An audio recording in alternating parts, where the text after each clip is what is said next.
ನಮಸ್ತೆ ಎಲ್ಲರಿಗೂ. ಜಯಂತ್ ಕಾಯ್ಕಿಣಿಯವರ ಕವಿತೆ ಗುನೇಗಾರ. ಅಂಥವನೊಬ್ಬ ಎಂಥ ಊರಿನಲ್ಲೂ ಇರುತ್ತಾನೆ. ಚಲೋ ಮೀನು ಬಂದದೆ ಎಂದು ಸೈಕಲ್ ಬಿಟ್ಟುಕೊಂಡು ಓಣಿ ಕೇರಿಗಳಲ್ಲಿ ಸಾರುವವನು. ಅಕಸ್ಮಾತ್ ಬೆಳ್ಳಂಬೆಳಗ್ಗೆ ಪೇಟೆಯಲ್ಲಿ ತಾಜಾ ತರಕಾರಿ ಬುಟ್ಟಿಗಳೆದುರು ಪ್ರತ್ಯಕ್ಷನಾಗಿ ನಿಮ್ಮ ಪರವಾಗಿ ಚೌಕಾಸಿ ಮಾಡಿ, ಎಷ್ಟಕ್ಕೆ ಕೊಡ್ತೆ ಹೇಳು, ಸರಿ ಹೇಳೆ, ಛೆ ಎಂದು ಸೋವಿದರಕ್ಕೆ ಒಪ್ಪಿಸಿ ಮಾಯವಾಗುವವನು. ಚೌತಿಗೂ ರಮಜಾನಿಗೂ ನಡುರಾತ್ರಿಯ ತನಕ ಏಣಿ ತುದಿಯಲ್ಲಿ ನಿಂತು ಬಣ್ಣದ ಬಲ್ಬಿನ ಬಳ್ಳಿಯ ಡೆಕೋರೇಷನ್ ಮಾಡಿ ಮೈ ಮರೆತು ಕುಣಿದು ಐನಾ ಫೋಟೋ ಹೊತ್ತಿಗೆ ಕಾಣೆಯಾಗುವವನು.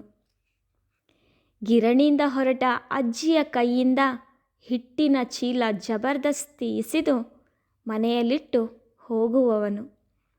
ಕರೆದು ಚಾ ಕೊಟ್ಟರೆ ಸರ್ ಹಾ ಎಂದು ಎಲ್ಲೋ ನೋಡುತ್ತಾ ಕುಡಿಯುವವನು.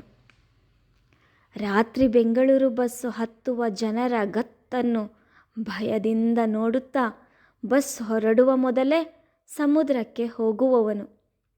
ಹಳೆ ಮಾಸ್ತರರು ಕಂಡರೆ ಈಗಲೂ ಕಣ್ತಪ್ಪಿಸುವವನು. ರಂಗೋಲಿ ಕೆಡಿಸದಂತೆ ಹಾರಿ ಹಾರಿ ನಡೆಯುವವನು. ನಾಗಪ್ಪನಿಗೆ ಕಾಯಿಲೆಯಾದರೆ ಪೇಪರ್ ಹಾಕುವವನು. ಬೇಲೆ ಹಿತ್ತಲಿನ ಕಂಬದ ದೀಪ ಹೋಗಿದೆ ಎಂದು ಪ್ರತಿದಿನ ವಿದ್ಯುತ್ ಆಫೀಸಿಗೆ ಹೋಗಿ ಹೇಳುತ್ತಲೇ ಇರುವವನು. ಟೂರಿಸ್ಟ್ ಬಸ್ಸಿನ ಹಿಂಗಾಲಿಗೆ ಸಿಕ್ಕ ಕರುವನ್ನು ಅಯ್ಯಯ್ಯೋ ಅಯ್ಯಯ್ಯೋ ಎಂದು ಮಮ್ಮಲ ಮರುಗುತ್ತಾ ಹೊತ್ತುಕೊಂಡು ಊರಾಚೆಯ ದವಾಖಾನೆಯ ತನಕ ಓಡುವವನು. ಅದೇನಾಯಿತೋ, ನಿನ್ನೆ ಪೊಲೀಸ್ ಸ್ಟೇಷನ್ಗೆ ಹೋಗಿ ನನ್ನಿಂದ ಗುನೇ ಆಗಿದೆ, ಶಿಕ್ಷೆ ನೀಡಿ ಎಂದು ದುಂಬಾಲು ಬಿದ್ದನಂತೆ.